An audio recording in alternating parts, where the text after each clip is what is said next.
Subscribe now and press the bell icon. Never miss an update. Hello guys, मैं रोशन तिवारी आप सबों का अपने YouTube channel let's easy to learn पे एक बार पुनः स्वागत करता हूं। अभी तक आपने हमारे YouTube channel let's easy to learn को सब्सक्राइब नहीं किए हैं तो रेड आइकन को दबाकर आप हमारे YouTube channel let's easy to learn को सब्सक्राइब कर लें। साथ ही बेल आइकन को भी प्रेस कर दें ताकि आपको हमारे सभी नए वीडियो का नोटिफिकेशन सबसे पहले मिल सके। तो चलिए आज के वीडियो को शुरू करते हैं। हमारा आज का जो वीडियो है वह अध्याय 7 के महत्वपूर्ण तथ्य पर आधारित है, विज्ञान के कक्षा 10 का है। तो वीडियो को अंत तक देखिएगा और जितना हो सके इसका नोट्स बनाकर अधिक से अधिक याद करने का कोशिश कीजिएगा। तो चलिए वीडियो को शुरू करते हैं। आपका अध्याय 7 है नियंत्रण एवं समन्वय। नियंत्रण मतलब हो गया आप किस प्रकार किसी भी चीज़ पर अपना काबू करते हैं, नियंत्रण करते हैं, और समन्वय मतलब उसके बीच तालमेल किस प्रकार आप स्थापित करते हैं। तो चलिए वीडियो को शुरू करते हैं। ये महत्वपूर्ण तथ्य का वीडियो है, इसको अंत तक देखिएगा, याद करने की कोशिश कीजिएगा, समझने का कोशिश कीजिएगा और इसके बाद हम अभ्यास के बीच में जो प्रश्न उत्तर दिया गया उसका वीडियो अपलोड कर देंगे। ठीक है, चलिए वीडियो को शुरू करते हैं। नियंत्रण एवं समन्वय, इसमें पहला महत्वपूर्ण चीज़ है, देखिए सभी सजीव अपने पर्यावरण में हो रहे परिवर्तनों के अनुरूप अनुक्रिया करते हैं। यानी पर्यावरण में जो परिवर्तन होते हैं इसके रूप इसके आधार पे जो भी क्रियाएं करती है, जो भी करते हैं पर्यावरण के अनुरूप करते हैं। चलिए आगे देखिए, पर्यावरण में हो रहे परिवर्तन जिसके अनुरूप सजीव अनुक्रिया करते हैं उन्हें उद्दीपन कहते हैं। उद्दीपन किसे कहते हैं? तो पर्यावरण में जो सजीव अनुक्रिया करते हैं, पर्यावरण में जो परिवर्तन होता है उसके अनुरूप आप जो क्रिया करते हैं, उसके अनुरूप जो आप अनुक्रिया करते हैं उसी को उद्दीपन कहते हैं। जैसे कि प्रकाश, ऊष्मा, ठंडा, ध्वनि, सुगंध आदि। इस प्रकार आप इन सब चीज़ों को देखकर जो अनुक्रिया करते हैं इसी को क्या कहते हैं? उद्दीपन कहते हैं। ठीक है, चलिए आगे देखिए। पौधे एवं जंतु अलग अलग प्रकार के उद्दीपन के प्रति अनुक्रिया करते हैं। पौधे में अलग प्रकार का होता है और जंतु में अलग अलग प्रकार का होता है। जंतुओं में निरंतर एवं समन्वय, यह जंतुओं में दो मुख्य तंत्रों के द्वारा किया जाता है। एक होता है तंत्रिका तंत्र और दूसरा होता है अंतःस्रावी तंत्र। यानी कि जंतुओं में जो नियंत्रण समन्वय या नियंत्रण होता है वो दो प्रकार से होता है। एक है आपका तंत्रिका तंत्र और दूसरा अंतःस्रावी तंत्र। तो चलिए तंत्रिका तंत्र के बारे में देखते हैं। देखिए तंत्रिका तंत्र, नियंत्रण एवं समन्वय तंत्रिका तंत्र एवं पेशीय ऊतक द्वारा प्रदान किया जाता है। तंत्रिका तंत्र कोशिकाओं या न्यूरॉन के एक संगठित जाल है। न्यूरॉन या तंत्रिका तंत्र जो है ये कोशिका या न्यूरॉन का एक संगठित जाल है। यह सूचनाओं को विद्युत आवेग के द्वारा शरीर के एक भाग से दूसरे भाग तक ले जाता है। ग्राही तंत्रिका कोशिका के विशिष्टकृत सिरे होते हैं जो वातावरण से सूचनाओं का पता लगाते हैं। ये ग्राही हमारे ज्ञानेंद्रिया में स्थित होते हैं। ग्राही जो होते हैं ये हमारे ज्ञानेंद्रिया में स्थित होते हैं। ठीक है, तो देखिए आगे, ग्राही जो है वो है पहला आपका कान है जिसके द्वारा आप सुनना, शरीर का संतुलन करते हैं। आँख है, इसके द्वारा आप प्रकाश ग्राही करते हैं और देखते हैं। त्वचा के द्वारा ताप ग्राही करते हैं, गर्म एवं ठंडा को महसूस करते हैं और स्पर्श करते हैं। ठीक है, उसके बाद देखिए, उसके बाद है आपका नाक। नाक के द्वारा घ्राण ग्राही है और गंध का पता लगाते हैं। जीभ के द्वारा रस संवेदी ग्राही है ये, इसके द्वारा आप स्वाद का पता लगाते हैं। आगे देखिए तंत्रिका न्यूरॉन। तंत्रिका, यह तंत्रिका तंत्र का संरचनात्मक एवं क्रियात्मक इकाई है।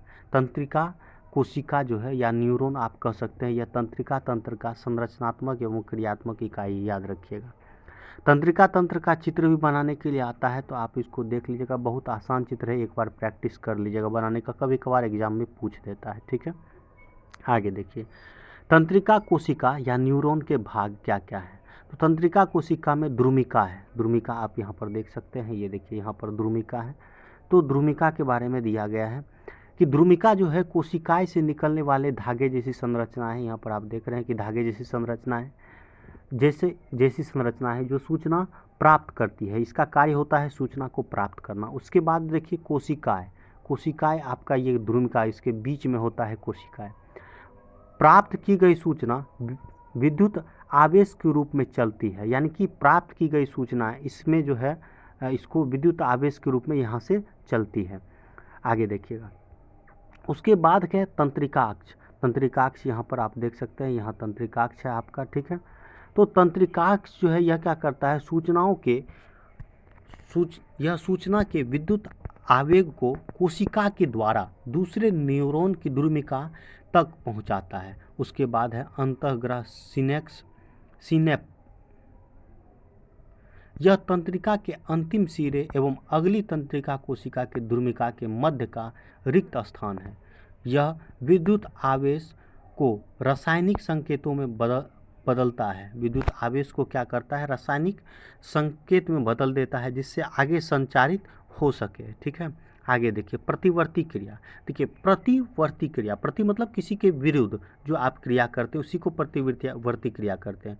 किसी उद्दीपन के प्रति तेजी से वो अचानक जो अनुक्रिया होती है उसी को प्रतिवर्ती क्रिया करते हैं। जैसे कि आप किसी गर्म बर्तन को छूते हैं तो अचानक से जो हाथ को खींचते हैं, तो ये क्रियाएं प्रतिवर्ती क्रियाएं हो जाएगी, ठीक है। उदाहरण के लिए, जब आप किसी गर्म चीज़ को छूते हैं और हाथ को पीछे हटाते हैं तो ये प्रतिवर्ती क्रियाएं हो जाती है। प्रतिवर्ती क्रियाएं में प्रतिवर्ती चाप होता है। प्रतिवर्ती क्रिया के दौरान विद्युत आवेश जिस पथ से होकर चलती है उसे प्रतिवर्ती चाप कहते हैं। यानी कि प्रतिवर्ती आवेश जो होता है जिस पथ से होकर जाता है उसे क्या कहते हैं, प्रतिवर्ती चाप कहते हैं।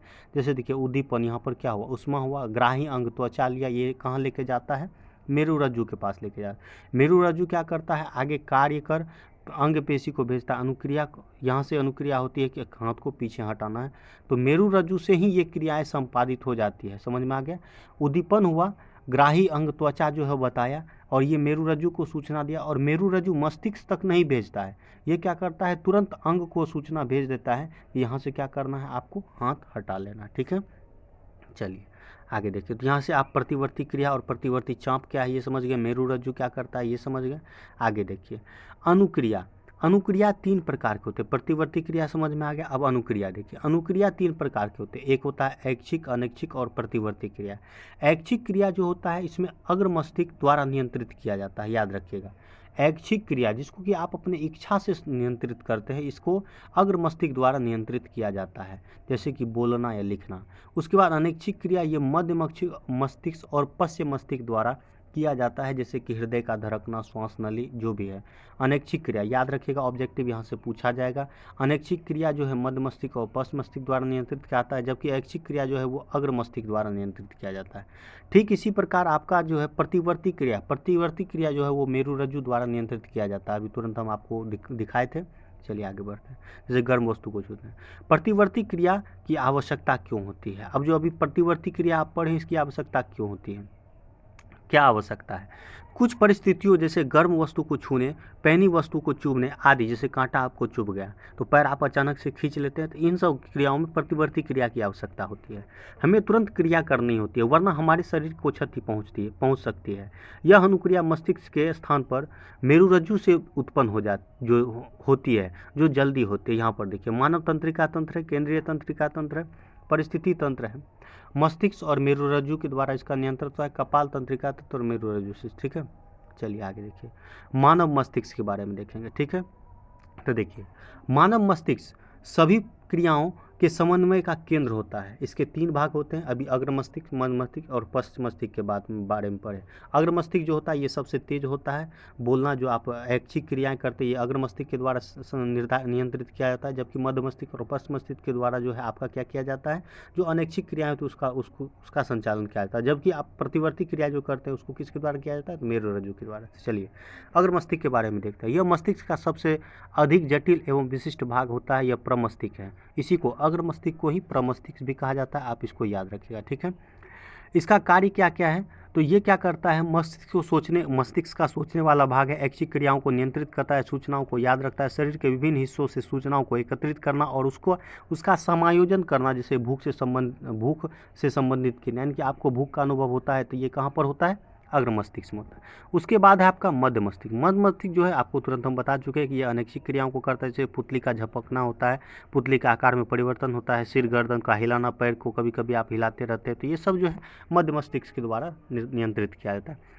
उसके बाद है पश्च मस्तिष्क। पश्च मस्तिष्क के भी 3 भाग होते हैं। अब देखिए पश्च मस्तिष्क के बारे में क्या क्या दिया है। देखिए पश्च मस्तिष्क जो होता है सबसे पीछे का जो मस्तिष्क होता है, इसमें अनुमस्तिष्क है, मेंडुला है और पोन्स है। अनुमस्तिष्क का अर्थ है ये शरीर की समस्थिति तथा संतुलन बनाना, ऐच्छिक क्रियाओं की परिशुद्धि, उदाहरण के लिए पेन उठना जो भी है इसको करता है। उसके बाद मेंडुला क्या करता है, ये अनैच्छिक क्रियाओं का नियंत्रण, जैसे रक्तचाप हो गया, वमन हो गया, ये मेंडुला के द्वारा नियंत्रित किया जाता है। और पोन्स क्या करता है, अनैच्छिक क्रियाओं जैसे श्वसन का नियंत्रण करता है। तो यहाँ से याद रखिएगा, मेंडुला का कार्य होता है रक्तचाप को नियंत्रित करना, पोन्स का कार्य होता है अनुच्छिक क्रियाओं का नियंत्रण करना। उसके बाद आपका अनुमस्तिष्क से ये क्या करता है, तो आपका संतुलन बनाए रखता है। समझ में आ गया। चलिए आगे देखिए, यहाँ पर आप चित्र के द्वारा देख सकते हैं। यहाँ देखिए आपका प्रमस्तिष्क है, ये सबसे मस्तिष्क का सबसे बड़ा भाग यहाँ पर आपका ये प्रमस्तिष्क है। ये कपाल है जो कि ऊपर से बाहरी सुरक्षा प्रदान करता है। ये देखिए यहाँ पर आपको कपाल दिख रहा होगा, ये खोपड़ी है, ये आपको क्या करता है, बाहरी सुरक्षा प्रदान करता है। ठीक इसी प्रकार मध्य मस्तिष्क देखिए ये बीच में स्थित है।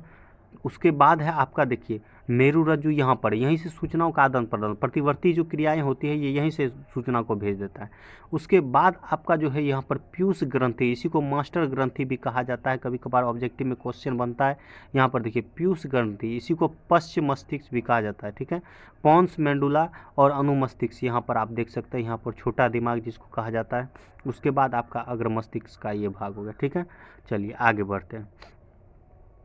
मस्तिष्क एवं मेरुरज्जु, मस्तिष्क एवं मेरुरज्जु की सुरक्षा। मस्तिष्क किस प्रकार मेरुरज्जु की सुरक्षा करता है इसको देखते हैं। मस्तिष्क एक हड्डियों के बॉक्स में अवस्थित होता है। आप देखें कपाल को देखें, खोपड़ी के बारे में अभी तुरंत हम आपको दिखाए थे। बॉक्स के अंदर तरल पूरित गुब्बारे में मस्तिष्क होता है जो प्रघात अवशोषक का कार्य करता है। और मेरुरज्जु जो होता है वह सुरक्षा केसुरुदंड तथा रीढ़ की हड्डी करती है। इसका जो मेरुरज्जु का जो सुरक्षा है वो कौन करता है, केसुरुदंड और रीढ़ की हड्डी करता है। समझ में आ गया। चलिए आगे देखिए, तंत्रिका ऊतक एवं पेशी ऊतक के बीच का समन्वय किस प्रकार होता है।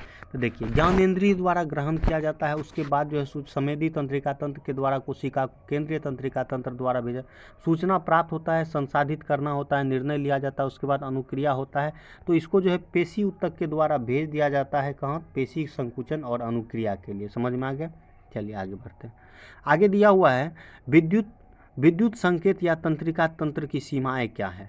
विद्युत आवेश केवल उन कोशिकाओं तक पहुंच सकता है जो तंत्रिका तंत्र से जुड़ी होगी, वो वहीं तक पहुंचेगा जहां तक तंत्रिका तंत्र जुड़ा होगा।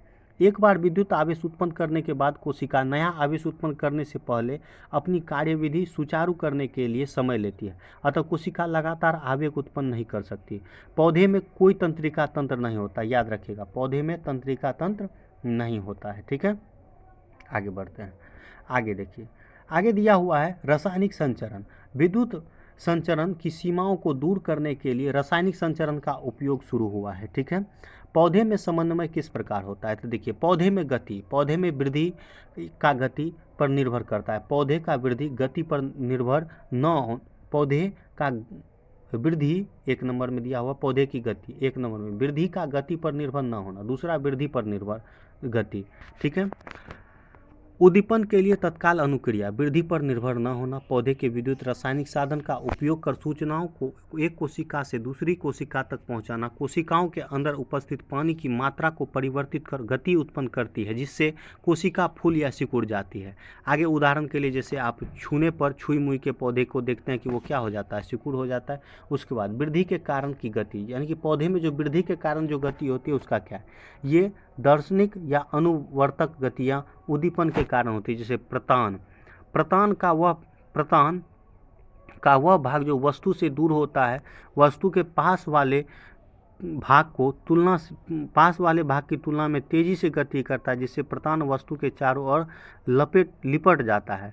प्रकाशनुवर्तन, ये प्रकाश की तरफ गति करता है। पौधे में जो गति होता है वो देखिए गुरुत्वाकर्षण, यानी कि पौधे गुरुत्वाकर्षण की तरफ या दूर जो जाता है उसको रासायनिक अनुवर्तन, यानी पराग नली में अंडा से के द्वारा जो जलावनर्तन, यानी कि जल की तरफ जो जड़ गति करता है। पादप हार्मोन में ये वो रसायन है जो पौधे की वृद्धि, विकास और अनुक्रिया का समन्वय करते हैं। जैसे देखिए पादप हार्मोन, अब पादप हार्मोन में देखिए ऑक्सीजन हो गया, शाखाओं के अग्रभाग पर बनता है, कोशिकाओं की लंबाई में वृद्धि करता है, प्रकाश अनुवर्तन में सहायक करता है।